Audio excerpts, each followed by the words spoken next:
لیکن جو لوگ جاتے ہیں وہاں مزارات پر حاجت مانگنے کے لیے نہیں جانا چاہیے کہ ہم گولڈے شریف جائیں گے جناب، ہم پیر میر علی شاہ صاحب سے یہ حاجت مانگیں گے، بغداد شریف جائیں گے تو غوث پاک سے یہ مانگیں گے، داتا صاحب سے یہ مانگیں گے، معین الدین اجمیری سے یہ مانگیں گے. یہ بات غلط ہے. یا امام جعفر صادق کے وہ پوڑیاں دیتے ہیں، نظر نیاز دیتے ہیں کہ ہم نے یہ ان کے دے دیا، حالانکہ نظر اللہ کے سوا کسی کے لیے جائز نہیں ہے، صرف اللہ کے لیے نظر ہے، باقی سب کے لیے ممنوع ہے. نظر اللہ کی جو ہے وہ عبادت ہے، وہ اتارنی واجب ہے. اور جبکہ بزرگوں کی آپ جو نظر پہلے تو ماننا ہی ناجائز ہے. پیر میر علی شاہ صاحب نے اس پر پوری بحث کی ہے اور فاضلانہ بحث کی ہے. اور آپ دیکھ سکتے ہیں الائے کلمت اللہ فی بیان اہلا بھی ما اہلا بھی لغیر اللہ، آپ کی تصنیف میں پوری بحث ہے. نظر کی آپ نے قسمیں لکھی ہیں. یہ جو آپ نذرانہ کہتے ہیں پیروں کو، یہ بھی ناجائز ہے نظر کہنا، اس کو ہدیہ کہنا چاہیے. نظر صرف اللہ کی ہوتی ہے. اور نظر انی نظر تو للرحمان قرآن میں آتا ہے، یوفون بالنذر ویخافون یوما کان شرہ مستطیرا. یہ بھی نظر کا اللہ نے ذکر کیا ہے. نظر خاص ہے اللہ کے لیے. تو نظر کسی بندے کی ماننا ناجائز ہے. ہاں یہ آپ کر سکتے ہیں کہ آپ پیر میر علی شاہ صاحب کے مزار پر گئے، وہاں اللہ کی بارگاہ میں عرض کی کہ ہم تیرے ایک مقبول بندے کی بارگاہ میں کھڑے ہیں اور تجھ سے مانگتے ہیں، اگر یہ میرا کام پورا ہو گیا تو میں اس شخص کے لنگر میں اتنے پیسے دوں گی یا دوں گا تاکہ یہ جہاں جو غریب لوگ کھاتے ہیں، مہمان آتے ہیں، وہ کھانا کھائیں. میں اس طرح تیری بارگاہ میں 100 دیگ 200 دیگ 5 دیگیں 1 دیگ جو ہے اس کے پیسے یا جو کچھ بھی ہے میں پیش کروں گی. یہ جائز ہے، یہ ناجائز نہیں ہے.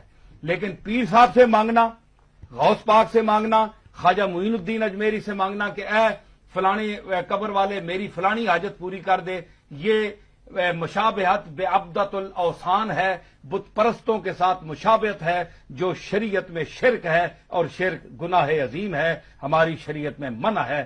ایسا جو لوگ کرتے ہیں ان کو توبہ کرنی چاہیے. حاجت روا صرف اللہ ہے، وہاں قبر پر بھی کھڑے ہو کر اللہ سے مانگنا چاہیے. اگلے کال. اس پہ میں اپنی کوئی بات نہیں کرتا. پیر نصیر الدین نصیر صاحب کی ایک کتاب ہے پیری مریدی کی شرعی حیثیت، جو پیروں کی عزت افزائی اس کے اندر انہوں نے کی ہے نا. انہوں نے ایک جملہ میں بتاتا ہوں، انہوں نے کہا آج کے دور میں جس نے اپنا ایمان خراب کرنا ہے نا وہ مرید ہو جائے، اور جس نے اپنا ایمان بچانا ہے تو پیروں سے اپنے آپ کو بچا کے رکھے، خود پیر ہو کے. ٹھیک ہے، میں نے خود ان کو دیکھا ہے. میری ملاقات بھی گھر میں ان کے ساتھ ایک دفعہ سیٹنگ بھی ہوئی، 2007 یا 8 کی بات ہے. تو ان کے پاس میں نے دیکھا ایک وہ بوڑھی سی عورت آئی، وہ پیسے لے کے نا ہاتھ میں پکڑا لیں، یوں اٹھا کے بڑے پھینکے، کہنی بی بی اللہ کو لو مانگ، پیر کے کر سکتا ہے. یہاں بھی جیل میں تقریر کر کے گئے نا، ایک بار ہی بلایا، دوبارہ انہوں نے بلایا ہی نہیں ہے. محفل نعت میں ان دنوں بارشیں نہیں تھی ہو رہی، تقریر ان کی رکھی ہوئی تھی، کم از کم 25-30 ہزار مجمع تھا، پورا اسٹیڈیم کرکٹ کا بھرا ہوا تھا. اس کے بعد یہ تارا جمیل صاحب کا جلسہ اتنا بڑا ہوا ہے جو وہ ہوا تھا. مریدوں نے بلایا، انہوں نے کہا تسی کہندے ہو پیر دیندے نے تے سارے پیر لے آؤ نا، بارش کرو. نہیں دینا جے لے لو، اودی مرضی جو دے گا. اسی لیے تو کہتے آخری وقت جو جی وہ بھابی ہو گیا سی، جی یہ ہو گیا سی، وہ ہو گیا سی.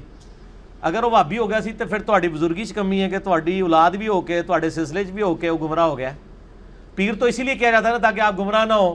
اگر پیر ہی خود گمراہ ہو جائے، مریدوں کو چھوڑ دیں. اگر پیر گمراہ ہو رہا ہے تو بڑے بزرگوں کی بزرگی سٹیک پہ لگ گئی ہے جن کی وجہ سے وہ بیٹھا ہوا ہے. اچھا پھر میں آپ کو ایک واقعہ بتاتا ہوں. یہ شیخ عبدالقادر جیلانی رحمہ اللہ تعالیٰ کے بارے میں ایک واقعہ ہے جی. وہ ایک دفعہ ایک جنگل میں عبادت کر رہے تھے تو آسمان سے آواز آئی، ایک روشنی ظاہر ہوئی، عبدالقادر تجھے اللہ نے بخش دیا، اب کے بعد کوئی نمازیں نہیں، جو مرضی کر. تو انہوں نے پڑھا لا حول ولا قوت الا باللہ، تو وہ شیطان تھا چیخ مار کے غائب ہو گیا. شیخ عبدالقادر جیلانی نے کہا کہ نمازیں تو نبی کو معاف نہیں تھیں، میری کیا حیثیت ہے.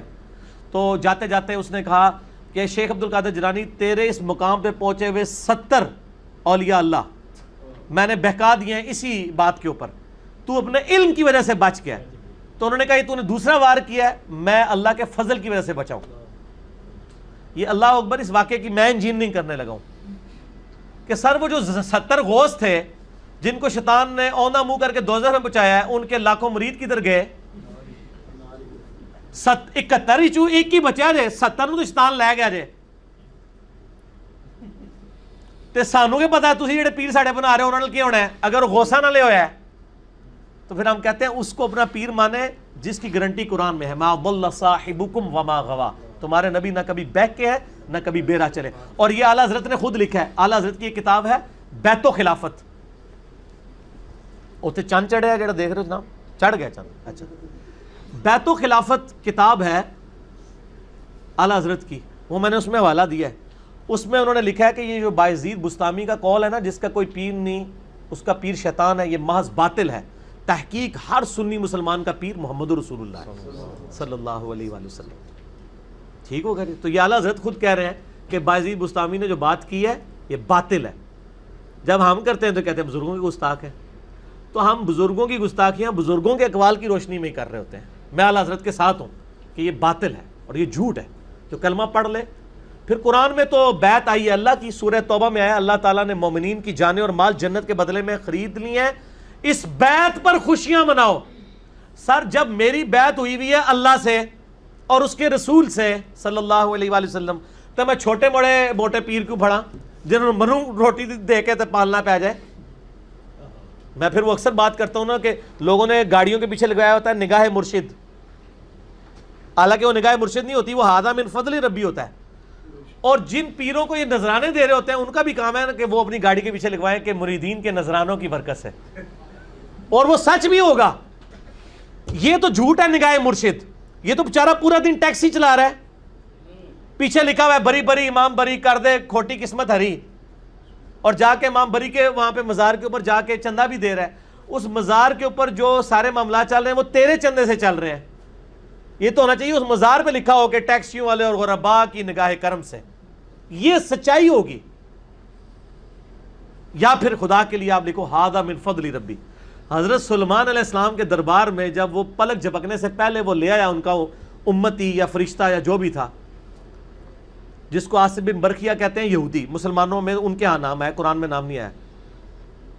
تو انہوں نے اس کی تعریف تو نہیں کی، انہوں نے کہا ھذا من فضل ربی، یہ میرے رب کا فضل ہے. حضرت زکریا علیہ السلام مرشد تھے سیدہ مریم کے. سورہ ال عمران میں آتا ہے بے موسمی پھل وہاں پڑے ہوئے. حضرت زکریا کہتے ہیں تیرے پاس مریم یہ فروٹ کہاں سے آتا ہے؟ وہ مریم اگر آج کی ہوتی نا تو کہتے حضور نگاہ مرشد ہے، تہاڈی دعاواں دی برکت ہے. انہوں نے کہا یہ میرے رب کے پاس سے آتا ہے. اگے حضرت زکریا نے بھی کہا کہ میں تینوں سکھایا سی، تو میری مرید نہیں، تیری جرت میرے بغیر ڈائریکٹ اللہ تک پہنچ رہی ہے. نہیں. جب انہیں بات سنی چپ کر کے محراب میں چلے گئے اور یہ سوچا کہ جو اللہ مریم کو بے موسمی پھل دے سکتا ہے مجھے اس بڑھاپے میں اولاد بھی دے سکتا ہے، میں بھی بے موسمی ہوں. اور کہا یا اللہ مجھے اولاد دے دے جو اولاد یعقوب کا وارث بنے. یہ خانقاہ ٹیمپل آف سلیمان، یہ جو خانقاہ ہے ہیکل سلمانی، اس کا مجھے ایک گدی نشین چاہیے. یہ تہاڈے لیے گدی نشین نہیں، نبی جو توحید سکھائے، جو اولاد یعقوب کا وارث ہو بنی اسرائیل کا. اللہ نے ان کو بڑھاپے میں، وہ بڑی پیاری دعا ہے سورہ مریم میں، میرا بال سفید ہو چکے ہیں، سر چمک اٹھا ہے سفیدی سے، میری بیوی بھی بانجھ ہے، میں بوڑھا لاغر ہو چکا ہوں، پھر بھی مجھے اولاد دے دی اللہ نے. ٹھیک ہوگا جی، اللہ کے فیصلے.